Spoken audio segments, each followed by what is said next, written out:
হরে কৃষ্ণ। জয় রাধা মাধব।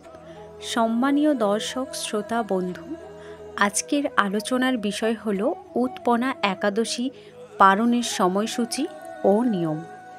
এই একাদশী হল উৎপনা একাদশী।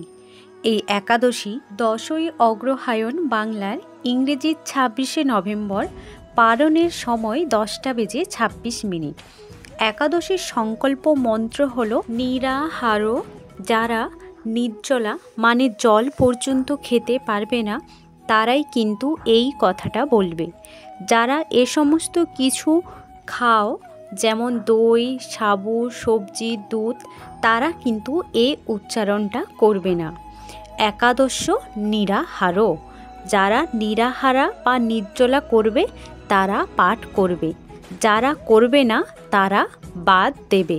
তারা বলবে, একাদশ ব্রতে না নেব কেশব, প্রসিদ সুমুখনাথ, জ্ঞান দৃষ্টি প্রদভব।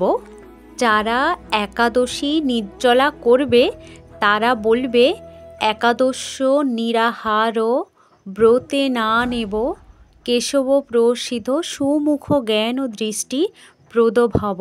একাদশীর পরের দিন পারণ মন্ত্র, অজ্ঞান তিমিরান্ধস্য, ব্রতে না নেব কেশব, প্রসিদ সুমুখ নাথ, জ্ঞান দৃষ্টি প্রেদভব। সকালে স্নান ইত্যাদি করে ভগবানের কাছে ভোগ নিবেদন করবেন। আরতি করার পর পারণ মন্ত্রটা করবেন। পারণ মন্ত্র 3 বার বলবেন। এরপর প্রসাদ মুখে দেবেন। একাদশীর আগের দিন অবশ্যই নিরামিষ আহার করবেন। রাত্রে কিন্তু সুন্দরভাবে দাঁত ব্রাশ করে নেবেন। যারা নিরামিষ আহার করেন তাদের জন্য কিন্তু নয়, যারা আমিষ আহার করেন তারা আলাদা একটা ব্রাশ কিনে রাখবেন। আঙুল দিয়ে মাজা যাবে না।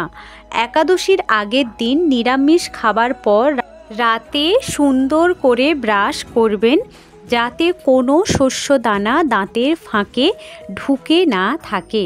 তাহলে কিন্তু একাদশী ব্রতটা ভঙ্গ হয়ে যাবে।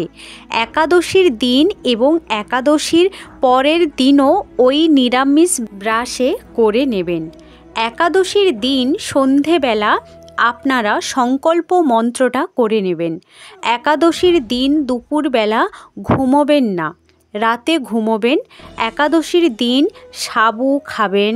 সাবুর অনেক পদ আছে। একটা সবজি বানিয়ে খাবেন, কাঁচকলা কিংবা আলু, পেঁপে, মিষ্টি কুমড়ো, বাদাম, সাদা তেল বা ঘিয়ে দিয়ে 2 বার কিংবা 3 বার আপনারা রান্না করে খাবেন। বারবার কিন্তু একাদশীর দিন খাবেন না। নানা রকম লোভনীয় পদ রান্না করে খাবেন না। একদম সময় নষ্ট করবেন না। একাদশীর দিন যতটা পারবেন কাজ কম রাখবেন। হরিনাম জপ করবেন, মালা জপ করবেন, হরে কৃষ্ণ নাম জপ করবেন। একাদশীর দিন ভাগবত পাঠ করবেন। একাদশীর ঠিক পরের দিন পারণের সময়ের আগে আপনারা পারণ করে নেবেন। পারণ মানে হলো স্নান করবেন, গোবিন্দর পূজা ইত্যাদি করে নেবেন। পারণ মন্ত্রটা 3 বার বলবেন। এরপর প্রসাদ গ্রহণ করবেন। যদি ফল নিবেদন করেন ফল, না হয় মিষ্টি নিবেদন করলে মিষ্টি গ্রহণ করবেন। একাদশীর দিন অন্ন খাওয়া পাপ, ঘোর নরক যন্ত্রণা। ঠিক একাদশীর পরের দিন অন্ন খেতেই হবে। দ্বাদশীর দিন অন্ন খেতে হবে, এটাই পারণ। একাদশীর দিন কারোর সঙ্গে ঝগড়া নয়, কারোর সঙ্গে হিংসা নয়, কোনো বাজে কথা নয়, রাগারাগি নয়, অশান্তি নয়। যতটা পারবেন এই দিন মৌন থাকবেন, শান্ত থাকবেন এবং ভগবানের নাম করবেন। একাদশী মানে শুধুই উপবাস নয়, একাদশী মানে উপবাসের সাথে সাথে নিরন্তর হরিকথা শ্রবণ, হরিনাম কীর্তনের মাধ্যমে সম্পূর্ণ দিন অতিবাহিত করে সম্পূর্ণ দিন নিজেকে সমর্পিত করা এবং তার কৃপা লাভ করা। আজকের এই একাদশী কথা এখানেই শেষ করছি। একাদশী সর্বশ্রেষ্ঠ ব্রত।